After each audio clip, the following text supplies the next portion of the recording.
कि पॉलिटिक्स में जैसे ही करियर की बात आती है लोग पीछे हट जाते हैं। लोग पॉलिटिक्स की वजह से बुरे नहीं होते। अगर कोई बुरा व्यक्ति है तो उसको पावर मिल जाए तो बुराई सामने आ जाती है। मुझे पर्सनली वो लोग बहुत पसंद है जो जिसने जो बोला वो करके दिखाए। लेकिन उस गलती की वजह से आज के लोगों को क्या सीख मिलती है कि किसी का भी इमेज सिर्फ व्यक्तिगत रूप से नहीं बनता, अकेले खड़े होकर नहीं बनता, उसका इन्वायरमेंट जैसा है वो वैसा। नमस्कार।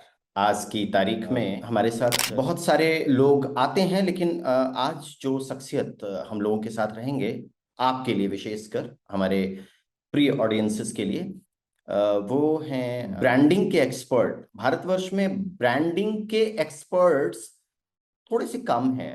बिजनेस कंसल्टेंट्स हैं, बिजनेस कोचेस भी हैं, लेकिन ब्रांडिंग एक स्पेसिफिक निश एरिया हो जाता है जिसमें आज हमारे साथ जो आपके लिए कुछ विशेष पॉलिटिक्स में एथिक्स कैसे क्लब करेगा या करना चाहिए या होना चाहिए, उस पर कुछ एक बिंदुओं पर बात करेंगे, डिस्कशन करेंगे, हम लोग चर्चा करेंगे। उस शख्सियत का नाम है राजेश अग्रवाल। इनको काफी लोग जानते हैं। भारतवर्ष में बड़ी बड़ी कंपनीज के साथ, बड़े बड़े कुछ हस्तियों के साथ, कुछ लोगों के साथ भी उनकी पर्सनल ब्रांडिंग भी बड़े बड़े लोगों का ये देखते हैं। इनकी अपनी खूबी है कि ये ढेर सारे लोगों को इन्होंने कोच किया है, इन्होंने ट्रेन किया है। अब कोच बोला जाता है लेकिन वास्तव में टीच किया जाता है। तो लेकिन मेच्योरिटी लेवल पे आने के बाद उसको कोच बोला जाता है, जहां पर लोग एक दूसरे से सीखते हैं, समझते हैं। तो ये गाइड करते हैं। राजेश जी एक बेहतरीन क्लास के कोच हैं, बेहतरीन कोच हैं। ब्रांडिंग में इनकी अपनी पकड़ है विशेष रूप से। तो आइए मिलते हैं राजेश जी को। राजेश अग्रवाल जी, नमस्कार और स्वागत है आपका।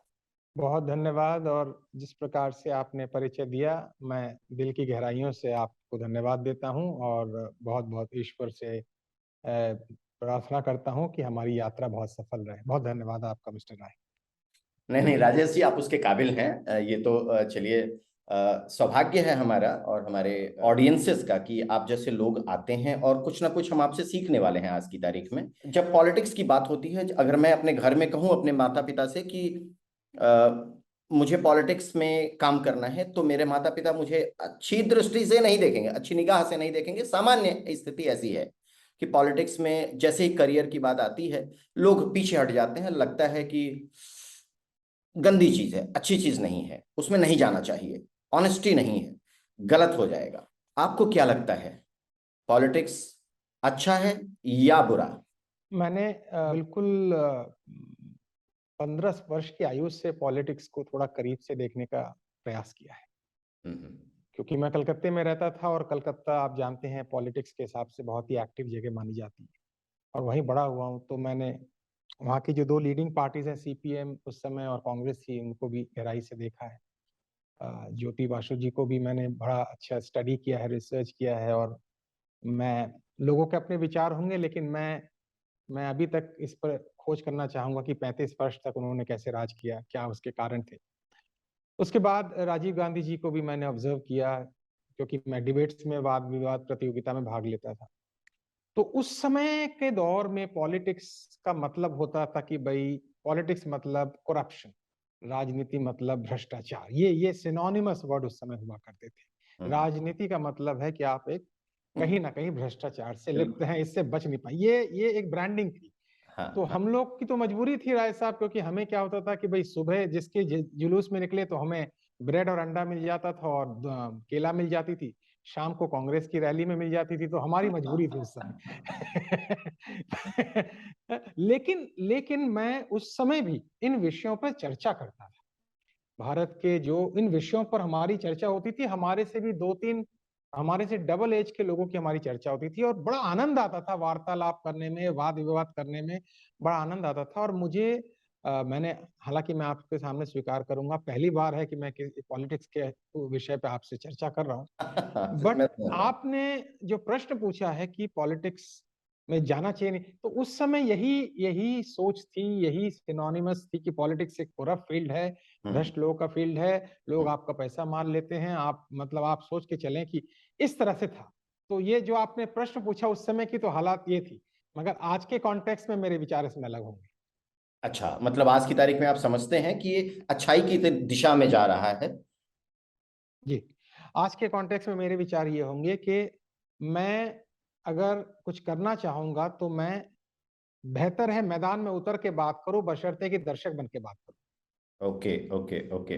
तो मेजॉरिटी केसेस में क्या जो लोग पॉलिटिक्स में आते हैं, एक्टिव पॉलिटिक्स में आते हैं, इलेक्टोरल पॉलिटिक्स में आते हैं, क्या वो बुरे लोग बन जाते हैं? नहीं, इसके ऊपर बड़ा अच्छा संशोधन किया है किसी ने, उन्होंने कहा है कि लोग पॉलिटिक्स की वजह से बुरे नहीं होते, अगर कोई बुरा व्यक्ति है तो उसको पावर मिल जाए तो बुराई सामने आ जाती है।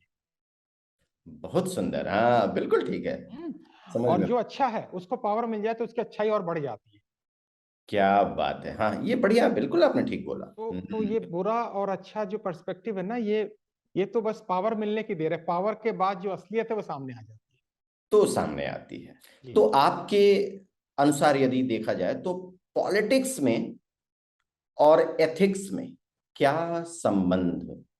बिल्कुल जैसे आत्मा और शरीर का, अगर शरीर पॉलिटिक्स है तो आत्मा एथिक्स है, उसके बगैर तो सरवाइव ही नहीं कर पाएगी पॉलिटिक्स। लेकिन आपको कहीं नहीं लग रहा है कि सरवाइव करती रही है पॉलिटिक्स, या नहीं, कर रही है? अब आप जो ऑब्जर्वेशन है वो सही है, लेकिन आने वाले दिनों में चूंकि सोशल मीडिया अब आपकी सांसों की भी कैलकुलेशन रखने लगा बहुत बढ़िया, हाँ। है ना, तो हाँ आप बच नहीं सकते, आप मतलब मैं अपने का आपको भी कह रहा हूँ, आप मतलब आप नहीं, मैं खुद को कह रहा हूँ भाई, कि जी। हम बच नहीं सकते, हम सांस भी लेंगे तो हमारी सांसों की खबर भी लोगों तक पहुंच जाए। हाँ राइट, तो हाँ। हम थोड़ा मैनिपुलेट कर लें, इधर उधर कर लें, लेकिन अब बचा नहीं जा सकता है ऐसा। यानी कि पॉलिटिक्स और एथिक्स कुल मिलाकर एक दूसरे के साथ रहेंगे, वो भाग नहीं सकते इधर उधर, अलग। और आने वाले वक्त में मैं ऐसा देखता हूँ इस देश में युवा पीढ़ी, यंग जनरेशन, काफी लोग अच्छे स्तर पे, अच्छी सोच के साथ, अच्छी विचारधारा के साथ पॉलिटिक्स में आएंगे और आना चाहिए उन्हें। Very good. आप कोई एक ऐसा उदाहरण ले सकते हैं जो, जहां पर पॉलिटिक्स में एथिक्स को ठीक से फॉलो किया गया? उदाहरण, मेरे को घूम के वर्तमान सिचुएशन में आना पड़ेगा, जो हम्म, वर्तमान हमारी गवर्नमेंट है, क्योंकि एथिक्स की परिभाषा अगर, अब डिपेंड करता है लोग एथिक्स को किस तरह डिफाइन करते हैं, ठीक है।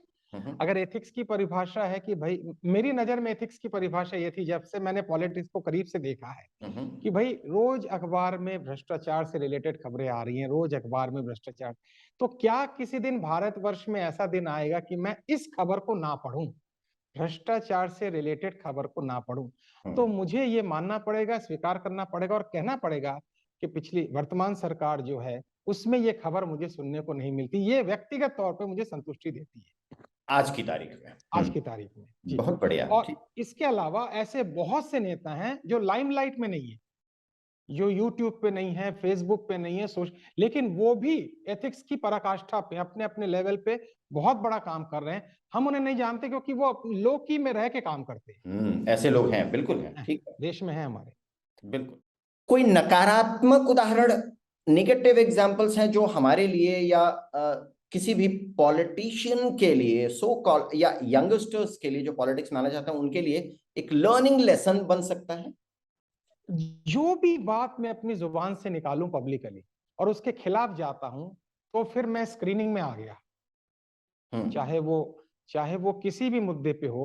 अभी हम्म। किसी व्यक्ति विशेष का नाम लेना उचित नहीं होगा यहाँ हाँ पे, बिल्कुल। मैं मुझे जनरल पर्सपेक्टिव में बात करनी पड़ेगी, लेकिन आज की डेट में लोग डेटा रखते हैं, इस व्यक्ति ने ये बोला है और ये इसके खिलाफ जा रहा है, इस व्यक्ति ने ये बोला है इसके खिलाफ जा रहा है। तो मेरा मानना यह है कि मैं तीन ही काम बोलूं लेकिन वो करके दिखाऊं, टास्क परफॉर्मर या टास्क डूअर। मैं टास्क को जो मैं कहूं उसमें, जैसे हमारे यहाँ नितिन गडकरी साहब, एग्जांपल ले लेता हूं मैं, अ, वो मतलब टास्क डूअर की कैटेगरी में इनको लोग मानते हैं और बड़ा उनको रेस्पेक्ट करते हैं, ठीक। मैं हम्म। जब कलकत्ते में था तो उस समय मैं लोकल लेवल पे जो म्यूनिसिपल कॉरपोरेशन के चुनाव होते हैं, तो मैं बहुत से लोगों के साथ एसोसिएटेड रहा। मुझे पर्सनली वो लोग बहुत पसंद है जो जिसने जो बोला वो करके दिखाया, बिल्कुल। ठीक है। तो आपका जो प्रश्न ये है कि नकारात्मक में कोई मैं एग्जांपल दे सकूं, फिर तो मुझे किसी का नाम लेना पड़ेगा, बड़ा मुश्किल हो जाएगा उसके लिए। लेकिन ऐसे बहुत से उदाहरण पिछले कई वर्षों में देखने को हमें मिले हैं, जहां पे कुछ बातें कही गई, वो नहीं हो पाई और उसकी खिलाफ चीजें चली गई, तो उससे होता कुछ नहीं है। उससे होता यह है कि आपकी ब्रांड वैल्यू गिरती है। सिंपल सी बात यह है, आपकी ब्रांड वैल्यू गिरती है और आने वाले दिनों में लोग उसको याद रखते हैं कि भाई आप इरिप्लेसेबल नहीं हो, आप रिप्लेसेबल हो, हम आपको रिप्लेस कर देंगे। मुझे किसी ने बहुत अच्छा कहा था मुझे कि भाई हम पर्सनालिटी को वोट नहीं देते हैं, मोरालिटी को वोट देते हैं। लाइन है, बड़ी सुंदर लाइन है। पर्सनालिटी तो बहुत खूबसूरत है, लेकिन हम वोट क्लैरिटी और मोरालिटी को देते हैं। वहां से जैसे ही मैं डेविएट होता हूं तो मैं अगले अगले चुनाव में मुझे रिप्लेस कर दिया जाएगा। ये बात मुझे समझ के चलनी पड़ेगी। बिल्कुल। अभी हम लोग जो बात करने का प्रयास कर रहे हैं और जो मैंने एग्जाम्पल कहा कि शायद आप ले पाए, एग्जाम्पल इसलिए मैं कह रहा हूं ना, हम लोग किसी का नाम लेना नहीं चाहते या लेना भी नहीं है। हमको हमको क्या करना है कि पॉलिटिक्स में क्या है, पॉलिटिकल, अब मान लीजिए कि पॉलिटिकल एक डिवास्टेशन हुआ था, उस समय जब इमरजेंसी लगी थी, तो वो पॉलिटिकल डिवास्टेशन था, वो हुआ, उसकी वजह से बहुत सारी परेशानियां हुई, आज तक परेशानियां हो रही हैं, तो वो एक डिवास्टेशन था, तो वो एक पॉलिटिकल एग्जाम्पल है। तो इस तरीके से ही हम लोग को लेना है और किसी का नाम तो उसमें लेना नहीं है। तो वो लर्निंग लेसन हमारे लिए हो जाता है कि हमें क्या नहीं करना है। अब आज की गवर्नमेंट को या उसके बाद वाली गवर्नमेंट को क्या नहीं करना है, इमरजेंसी लगाना है क्या नहीं लगाना है, अगर कभी ऐसा हुआ तो क्या करूं कि जिसमें लोगों को परेशानी ना हो। लर्निंग लेसन्स की हम कोशिश करते हैं कि हम लोग अपने लोगों को या यंग जनरेशंस को, जो आने वाले पॉलिटिशियंस हैं, उनको ये बात समझ में आए हमारे आप। एक बार इस प्रश्न को फिर मैं दोबारा रिफ्रेश करके समझ लेता हूँ, तो हो सकता है कुछ एक दो चार पॉइंट में और देना चाहूँ इसके ऊपर। हाँ, ऐसा उदाहरण जो नकारात्मक हुआ है, गलत हुआ है, लेकिन उस गलती की वजह से आज के लोगों को क्या सीख मिलती है कि क्या नहीं करना चाहिए। जैसा कि मैंने कहा कि मैं थोड़ा 15-16 वर्ष की आयु से ही पॉलिटिक्स को करीबी से देखता आया हूं, तो जो सबसे बड़ी बात एक मुझे लगती है कि पॉलिटिक्स प्राइमरीली सेवा है। राइट। ये कोई बिजनेस तो है नहीं कि भाई मैं स्विस बैंक में अपना अकाउंट मजबूत करूँ, तो है नहीं। तो सेवा ही है, मतलब इसमें आप बिल्कुल आवश्यकता रूपी जीवन जी सकते हैं अपनी, और उससे ज्यादा आप कल्पना नहीं कर सकते। ये मेरे personal dream, personal goal, personal ambition जो हम सिखाते हैं कॉर्पोरेट वर्ल्ड, ये अप्लाई नहीं होता है इसमें। इसमें यही अप्लाई होता है कि मैं भाई सेवा के लिए। अब यहां से जब भी कोई डेविएट होता है और चीजों को, अपनी पर्सनल वेल्थ को मल्टीप्लाई करने में लग जाता है, तो वो डिवास्टेशन का एक रूप है। बिल्कुल ठीक है जी, डिवास्टेशन। दूसरी बात, जब हम कॉन्स्टिट्यूशन के इर्द गिर्द चीजों को रखें तो ज्यादा अच्छा है। अगर टॉपिक से डेविएट हो जाएंगे और उन मुद्दों में चले जाएंगे जिनसे आपस में द्वंद्व पैदा हो जाए, तो बहुत मुश्किल पैदा हो जाता है। तब आपस में एक एक कश्मकश, एक तकरार, एक जायका बिगड़ जाता है चीजों का, और वो जाके आगे की चीजों को बड़ा मुश्किल में डालता है। तो लोग कहते हैं यार ये हमारे रिश्तों पे असर ना आए, यानी पॉलिटिक्स ऐसा हो जो हम एक बहुत ही beautiful multi cultural multi religious country है, उनमें कोई खराश पैदा ना हो। ये एक थोड़ा मेरा ऑब्जर्वेशन है।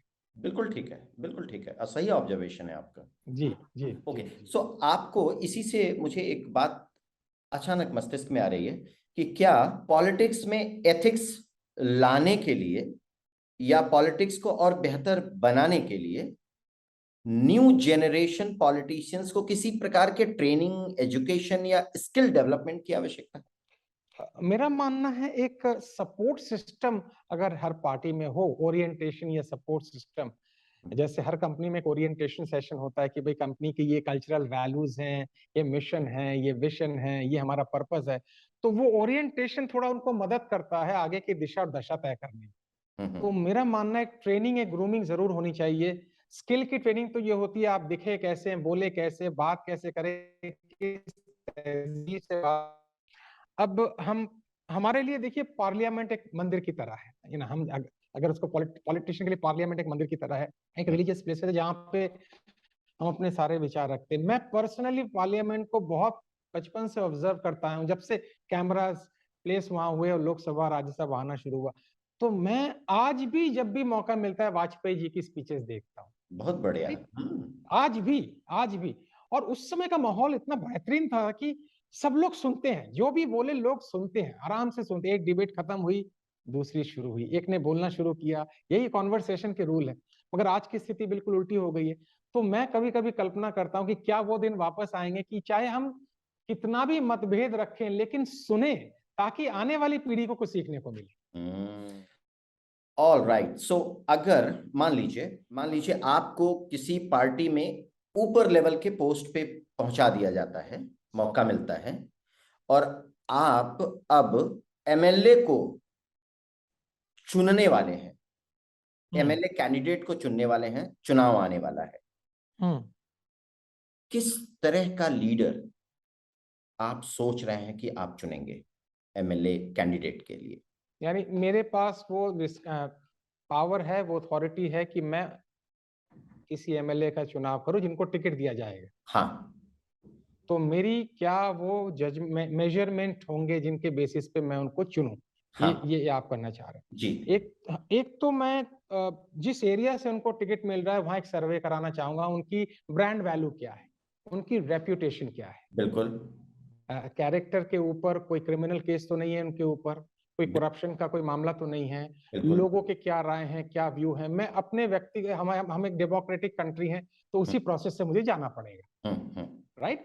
तो अगर मेरे को जनरल फीडबैक ये मिलता है ओवरऑल कि नहीं, ये इंसान भले ही बहुत स्मार्ट ना हो लेकिन अच्छा इंसान मैं अक्सर कहता हूं between smart and good I will prefer good first rather than smart, correct, right.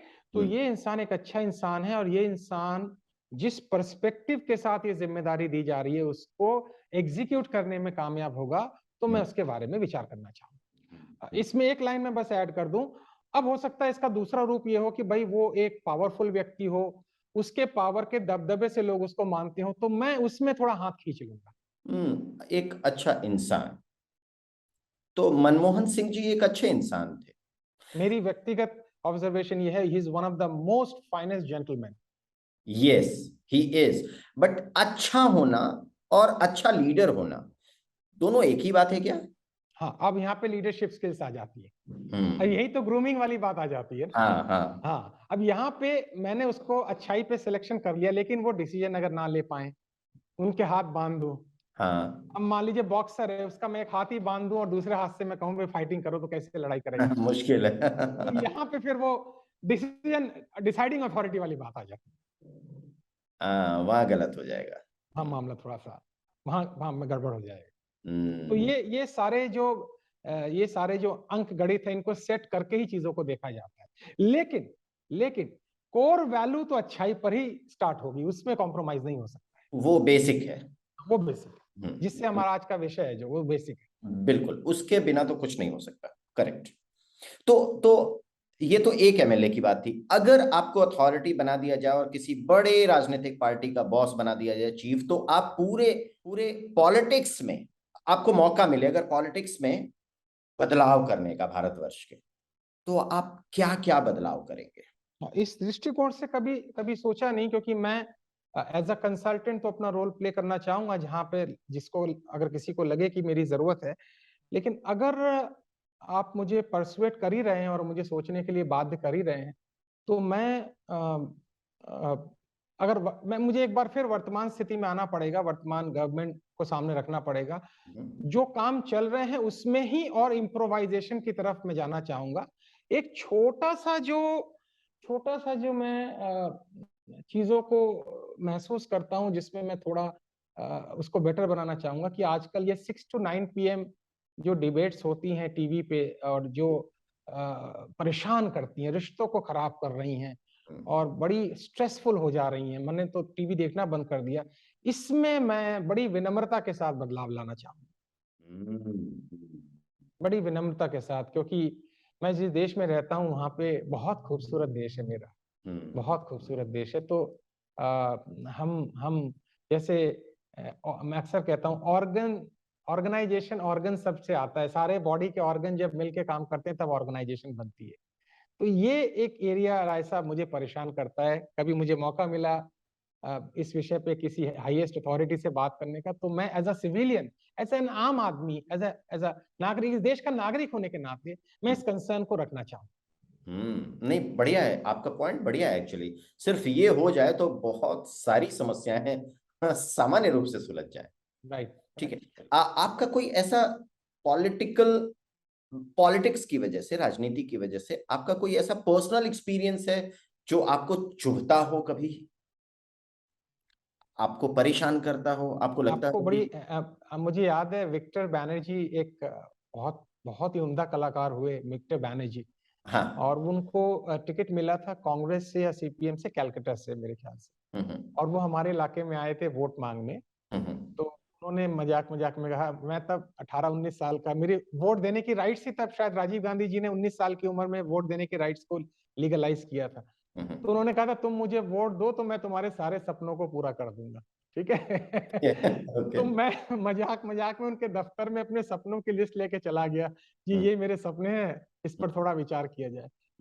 तो फिर किसी ने कहा नहीं साहब, हम पब्लिक के जो एस्पिरेशन है, रोड हो गया, ट्रांस, उस पर बात करते हैं, पर्सनल एम्बिशन पर बात नहीं करते। मैंने राय साहब ये प्रश्न का जवाब मैं इसलिए देना चाह रहा हूं कि मेरी किसी से कोई आज तक परेशानी नहीं। ओके, बहुत कारण बढ़िया। है, उसका कारण है क्योंकि मैं किसी से कुछ मांगने नहीं जाता हूँ। ये पर्सनल आपका वो है। मेरा ये पर्सनल फिलॉसफी है, मैं जब जाता हूँ तो उनसे ये पूछता हूँ कि भाई मैं जो काम जानता हूँ उसमें मैं आपके लिए कुछ कर सकूं जो देश के काम आए तो बताइएगा जी। बिल्कुल इसलिए बिल्कुल। कोई परेशानी मुझे नहीं हुई। इसलिए हाँ, बिल्कुल, अगर आप नहीं मांगते हैं तो कोई परेशानी होती नहीं है, बिल्कुल। एक्सपेक्टेशन नहीं है तो जी जी परेशानी जी नहीं है। जी। ओके। तो कोई ऐसा एग्जैम्पलरी पॉलिटिकल डिसीजन भारतवर्ष ने कभी लिया हो जिस पर आपको प्राउड फील होता हो, ऐसा कुछ है क्या? कोविड में वैक्सीन भेजना। हाँ, बिल्कुल। ये कोविड सभी। में वैक्सीन भेजना। हाँ। और इजिप्ट में जो अभी, सॉरी, तुर्की में जो अभी भूकंप आया, उसमें हम्म। जिस तरह से हमारी देश की टीम ने जो सेवा की है, दूसरा हम्म। ये एग्जाम्पल है। तो ये ऐसे करके 2-3 एग्जाम्पल जो अभी हाल के एग्जाम्पल है, मैं उन पे रिस्पॉन्स कर रहा हूँ। I am correct. Sure previous government जो भी आई होंगी उन्होंने भी अपने वक्त पे बहुत काम किया होगा। और दूसरा, मैं जब कंप्यूटर, श्री राजीव गांधी जी ने कंप्यूटर को भारत में इनिशिएट किया था, उस समय कितनी ब्लॉकेज थी कंप्यूटर को लेके। So he was the man who brought computer in our country. Computer उनकी देन है, ही राइट, डिड, या। उनकी देन है। सो ये 2-3-4 चीजें जो आप बिल्कुल हॉट हैं वो जहन में है। काम बहुत है लेकिन ये कुछ माइलस्टोन वाले काम हैं जिनको मतलब भुलाया नहीं जा सकता है। हाँ, जिसके ऊपर गर्व होता है, वास्तव में गर्व गर्व होता होता है है, कि एज एन इंडियन हमें गर्व होता है। हमारी सरकार ने किया है, हमारे देश जी। ने किया है। बिल्कुल बिल्कुल, ठीक है। दो ऐसे पॉलिटिकल एक्शंस, दो ऐसे पॉलिटिकल एक्शंस यदि आप को याद हो और आप बता सकें, which are required to ethically change the nation, which are required to be done to change the nation, two political actions, what do you think can be? मतलब you are trying to say that any two political actions based on ethics which are needed to be implemented in order to progress the nation, कुछ ऐसा आप Correct. कहना चाह रहे हैं, That's true. Right? Right. एक तो राइट साहब, मैं अक्सर महसूस करता हूं कि and I don't know how far I'm right. I'm just expressing as an individual point of view and जो मेरे इंट्यूशन और जो मेरी ऑब्जर्वेशन कह रही है। एक तो मैं ये महसूस करता हूं कि एक ये जो आम आदमी है, जो कॉमन पर्सन है, जो वोट देता है, इसकी भी नागरिक, ये जो नागरिक है इसका भी आत्मसम्मान उसी तरह रहे जैसा किसी पॉलिटिकल लीडर को सम्मान मिलता है। यानी ये जब रास्ते पे चले तो इसको भी एक feeling, I am a very important person of this country. मतलब हम जिनको वोट देते हैं वो तो सुरक्षा से नेचुरली उनको बहुत सुरक्षा मिलती है, बट मैं एक कॉमन पर्सन कहीं भी जाऊं, पुलिस कंप्लेन लॉन्च करने जाऊं या कहीं भी जाऊं, तो मुझे ज्यादा परेशानी ना हो, मेरी जो नागरिकता का हक है वो मुझे तुरंत मिले, ये मैं अक्सर महसूस करता हूं बचपन से। I don't know how far I am justifying with your question, but ये मैंने Understand. ये एक चेंज मैं चाहूंगा आने वाले वक्त में, और देखने को मिले, आई एम श्योर मिल रहा होगा, और वो देखने को मिले, एक मैं ये चाहूंगा। और दूसरा दूसरा मैं पता नहीं है how far I am right और रॉन्ग, दूसरा मैं चाहूंगा कि हम पॉलिटिशियन जो भी हैं, हम सेलिब्रिटीज नहीं हैं, हम हम सेलिब्रिटीज नहीं है, हमें बहुत विश्वास और आस्था के साथ लोगों ने चुना है। तो हम ठीक है, हमें सम्मान जो भी मिल रहा है, हमें जो भी सुविधाएं मिल रही है, बट हमें ग्राउंडेड रह के, जमीन पे रह के उन आस्थाओं का विश्वास को जगाए रखना है जिसके बलबूते पे हमें चुना गया है। तो ये जो थोड़ा सेलिब्रिटी कल्चर कभी कभी मुझे नजर आ जाता है, जिसकी वजह से कभी कॉमन मैन तकलीफ में आ जाता है, ये दो चीज हैं जो अभी ऑन द स्पॉट मुझे ध्यान में आ रही है। Right, alright, alright. पॉलिटिक्स को और एथिकल बनाने के लिए क्या क्या करना, क्या करना क्या क्या चाहिए? किया जा सकता है कुछ? राय साहब, मैंने बचपन में कहीं, मैं एक फिलॉसफी की किताबों से बहुत ज्यादा जुड़ा हुआ हूँ। तो मैंने किसी से पूछा कि पॉलिटिक्स में अच्छे लोग कैसे आए, तो उन्होंने कहा अच्छाई की परिभाषा क्या है।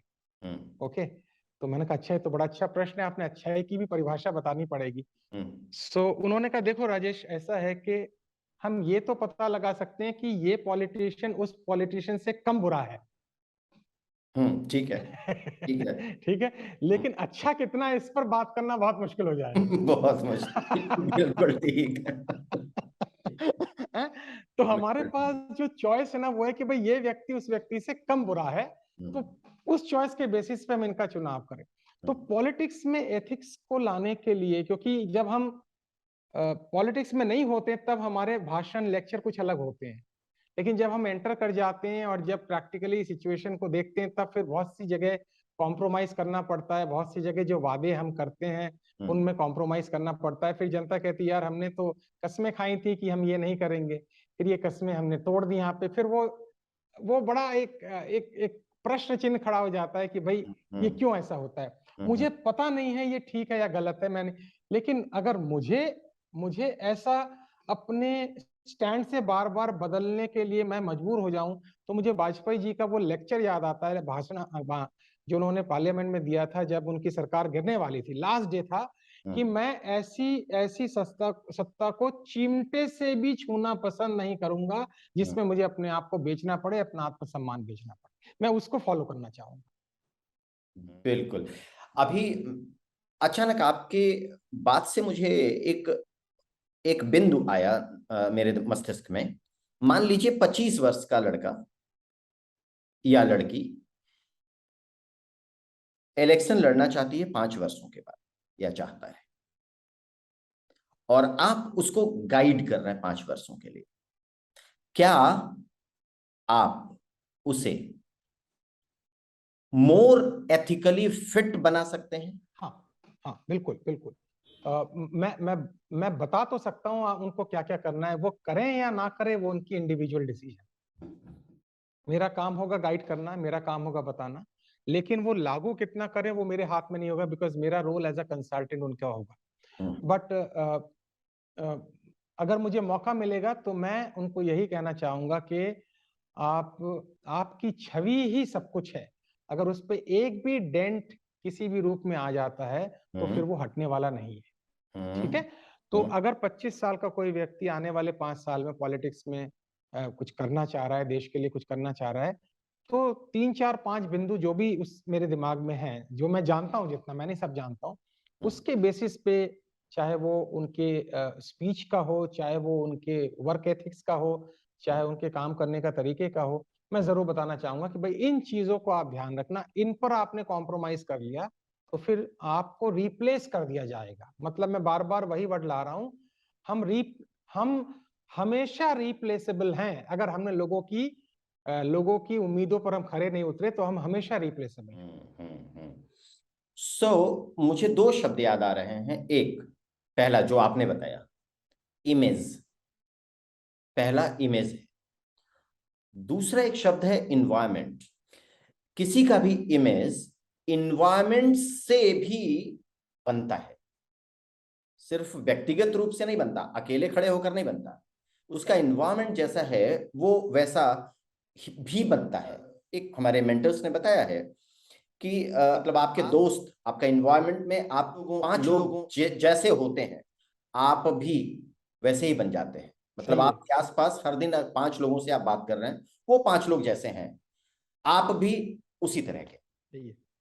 तो जब तक वो उनका इन्वायरमेंट नहीं बनेगा, किसी भी व्यक्ति का 25 वर्ष का आए और 30 वर्ष में 30वें वर्ष में उसको चुनाव लड़ना है, उसका इन्वायरमेंट सही नहीं हुआ, आप उसको लाख प्रयास कर लीजिए, मुझे ऐसा लगता है, मैं अपनी तरफ से ये जोड़ रहा हूं कि लाख हम प्रयास कर लें, इमेज आप बना देंगे, प्रयास कर देंगे इमेज में, लेकिन अगर उसका एनवायरनमेंट सही नहीं हुआ, गलत संगत में रहा, तो वो आप 1 घंटे बताएंगे, वो बाकी 23 घंटे में जाकर के समाप्त कराएगा। सही है, सही है, सही है। तो यह भी बनाने की आवश्यकता, खैर ये हमारा काम नहीं है फिलहाल, लेकिन यह है कि ये बहुत आवश्यक है किसी भी बिंदु पर, किसी भी मैं तो कहता हूं सिर्फ पॉलिटिक्स में नहीं, यहाँ तक कि बिजनेस में भी, यहाँ तक कि अपने स्टडी में भी, यहाँ तक कि अपने किसानी में भी, आप अच्छे किसान बनना चाहते हैं तो अच्छे किसान के बीच में रहिए, तो आप अच्छे किसान बन जाएंगे। राइट, सामान्य पद्धति ऐसी देखी गई है और मेंटर्स ने बताया, और ये सही, मेरे जीवन में भी ऐसा ही बिल्कुल ठीक, बिल्कुल बिल्कुल ठीक कह रहे हैं। ऑल राइट, सो अच्छा लगा हम लोगों को, मुझे लगता है फिर एक आध बार 2-4 महीने में बात होगी कुछ एक बिंदुओं पर, जो नई चीजें आएंगी, फिर हम मिलेंगे और फिर आपसे कुछ बिंदु हमारे ऑडियंसेस के लिए जाएगा। तब मैं तक मैं के लिए मैं बहुत धन्यवाद देना चाहूंगा राय साहब आपका कि नमस्कार। आपने मुझे अवसर दिया, और मुझे नहीं पता मैं कितना जस्टिफाई कर पाया, बट जितना समझा देखा जाना उस पर अपने विचार रखे। बिल्कुल बिल्कुल, आप आपने काफी कुछ दिया है, वो अलग बात है कि खुद को नहीं समझ पाता है व्यक्ति। थैंक यू राय साहब, ओके, मौका देने के धन्यवाद आपको, लिए। बहुत धन्यवाद। धन्यवाद। नमस्कार। नमस्कारम।